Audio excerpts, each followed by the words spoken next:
Bonjour à tous et bienvenue dans ce nouveau numéro de l'Appart. L'Appart, c'est toutes les 2 semaines un entretien privilégié avec un décideur de l'innovation. Et aujourd'hui, nous recevons l'apôtre du logiciel libre en France, Tristan Nitto. Tristan Nitto est à la tête de la fondation Mozilla, chargée du développement du logiciel Firefox. Ingénieur de formation, il a travaillé notamment chez Netscape. Il est un ardent défenseur des standards ouverts du web. Depuis janvier 2013, Tristan Nitto est également membre du Conseil national du numérique. Bonjour Tristan Nitto. Bonjour. Et merci d'avoir accepté notre invitation dans l'Appart. C'est un plaisir. Tristan Nitto, vous êtes le Principal Evangelist de la Fondation Mozilla pour l'Europe. C'est ça, oui. Un petit peu un apôtre donc. Un apôtre, en quelque tout sorte. à fait. C'est pour ça que le lancement de Jérôme était parfait. Est-ce que vous pouvez nous expliquer ce qu'est la Fondation Mozilla ? On en entend parler, mais on ne sait pas forcément ce que c'est. Alors, c'est une organisation à but non lucratif qui est présente dans 13 bureaux dans le monde, mais aussi via ses bénévoles et ses contributeurs et ses employés dans des dizaines de pays. On est connu pour avoir fait Firefox, qui est un navigateur web qui est utilisé par à peu près un demi-milliard de personnes. Paille. Oui, voilà. Voilà, c'est ça. Ce qui est très intéressant, puisque ça nous positionne sur un marché où tous nos concurrents sont des sociétés cotées en bourse, et nous, on est le vilain petit canard à but non lucratif. Et notre objectif, c'est de défendre l'ouverture du web. Et pour ça, Firefox est un outil pour défendre l'ouverture du web. Alors bien sûr, par exemple, on a des contrats avec différents moteurs de recherche, dont Google. Et quand vous utilisez Firefox, que vous faites une recherche dans Firefox, par défaut, c'est Google. Et si vous cliquez sur une publicité, eh bien à ce moment-là, Google va facturer son annonceur et nous reverse une toute petite partie. Mais vous multipliez ça par des centaines de millions d'utilisateurs, au final, ça permet de faire tourner la Mozilla Foundation. Et c'est quoi le chiffre d'affaires de la Mozilla Foundation ? En 2011, c'était 120 millions de dollars. Ça suffit pour avoir... on a maintenant quasiment 1000 employés. Et ça suffit et ça finance même notre prochain Firefox OS, qui est la chose qui nous occupe beaucoup en ce moment. Alors, Firefox OS, où en sommes-nous aujourd'hui ? Eh ben les premiers devices, ou plutôt téléphones, à l'intention des développeurs, viennent de sortir et en quelques heures, ils ont été vendus. Donc ce ne sont pas les téléphones pour le grand public. Non. Ce sont des téléphones que les développeurs achètent pour justement développer des applications. Exactement. Ouais. Sur ce système. Donc mais c'est la première fois qu'on peut acheter un téléphone, même si c'est pour les développeurs. On va pas vous demander votre carte de développeur, hein, tout le monde peut l'acheter. On voit bien que les développeurs, ils sont prêts aujourd'hui à aller vers ça, et on veut leur donner les outils pour mettre en fait tout le monde d'accord et que le web, ça soit la plateforme pour le mobile. Tristan Nitto, quelle est votre timeline ? Comment vient-on au logiciel libre qui est un petit peu une religion ? Et pas une secte. Attention. Hein. Oui, plutôt une philosophie. Une certaine façon de voir la vie, c'est certain. Au milieu des années 80, c'était les premiers ordinateurs personnels. On n'appelait pas encore ça des PC. PC, ça signifiait pocket computer à l'époque. C'était des ordinateurs qu'on mettait dans la poche. Mon frère a des grosses poches, quoi.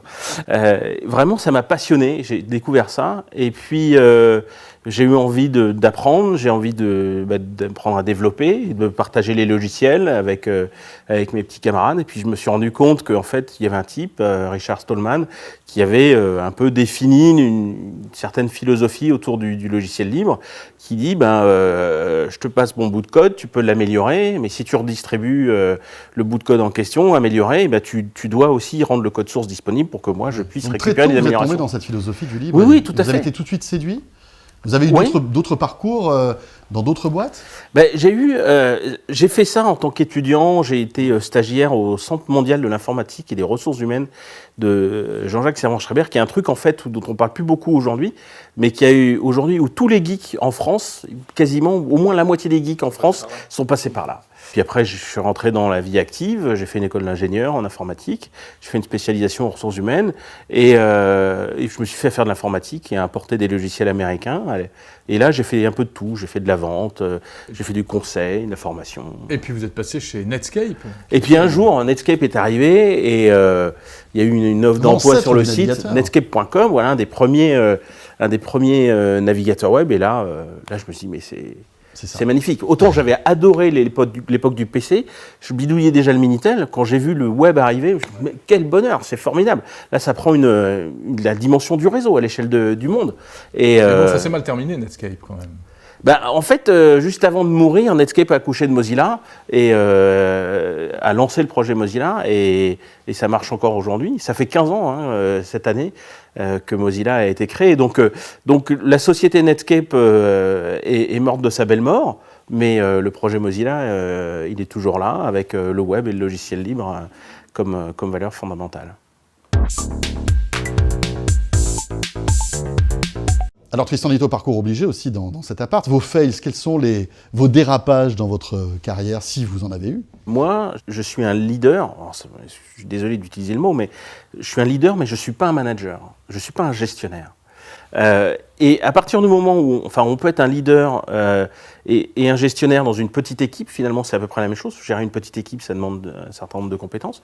Mais quand cette équipe, elle grandit, c'est plus du tout la même problématique. Et là, il faut être un très bon gestionnaire pour arriver à gérer une très grande équipe. Comme beaucoup d'entreprises high-tech qui sont obligées d'embaucher un manager. Oui, tout à fait.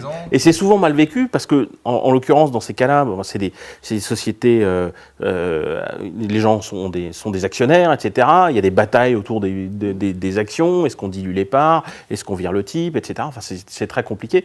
Chez Mozilla, il n'y a pas de stock options. Le problème, il est complètement résolu. À partir du moment où vous faites un bon travail, oui, mais vous êtes rémunéré pour ce travail. Ah oui, bien sûr. Depuis. C'est votre travail. Depuis 2005, ah oui, tout à fait. Alors, il n'y a pas de stock option. Quelle est la motivation pour venir travailler chez Mozilla? Non, mais là, on fait des choses techniquement compliquées. Il faut vivre aussi. Les salariés sont payés quand même, par définition, très correctement. Non, vous êtes bien habillé. J'ai mis un jean propre.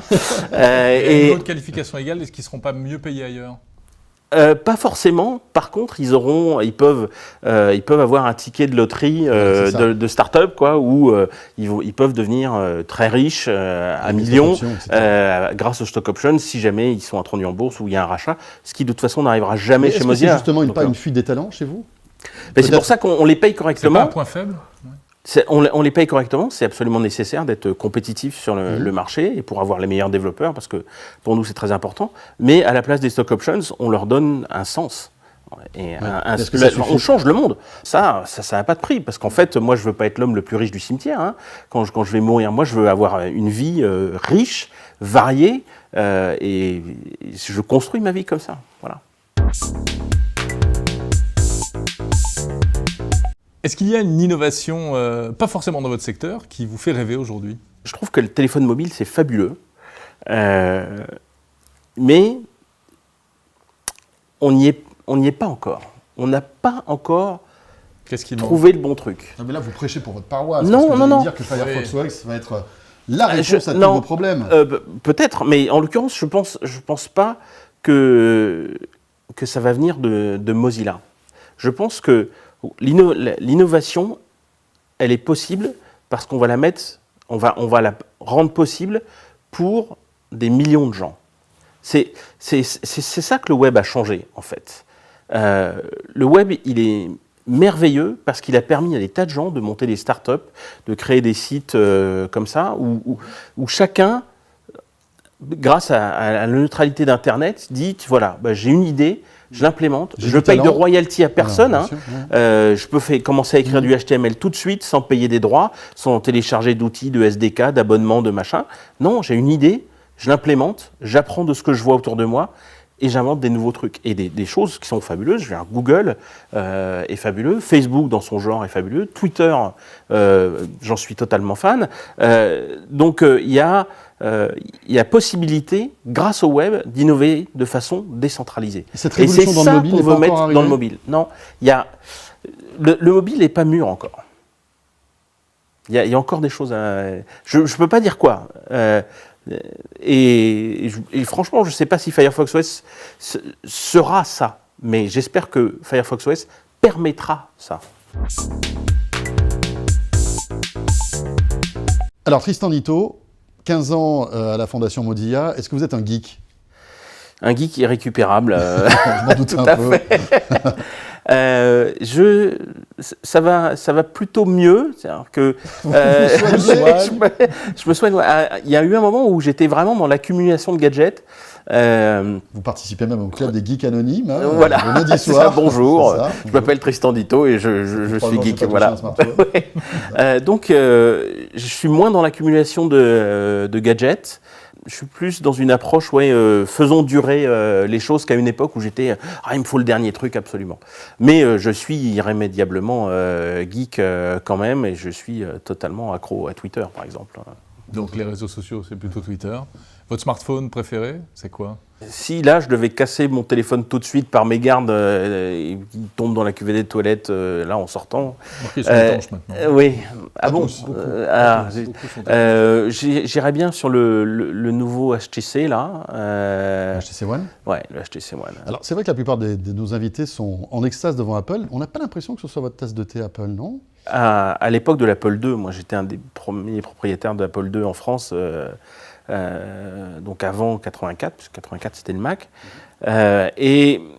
Et vraiment, j'ai flashé sur l'Apple II avec ses slots, on pouvait l'ouvrir, il n'y avait pas besoin de tournevis pour l'ouvrir, donc on pouvait rajouter des cartes d'extension, et c'était livré avec un manuel dans lequel il y avait le schéma électrique de l'ordinateur, et ça c'était Wozniak. C'était l'œuvre de Steve Wozniak, voilà. Pas encore celle de Jobs. Et après, il y a eu le Mac, où tout était fermé, ça s'est un petit peu plus ouvert ensuite, mais pas complètement. Et puis maintenant, il y a l'iPhone qui, alors, lui, est totalement fermé. Et je comprends qu'Apple cherche la perfection, mais la perfection, en dépit de la liberté, le fait qu'ils aient un contrôle absolu de ce qui passe dans l'App Store, pour moi, est inacceptable.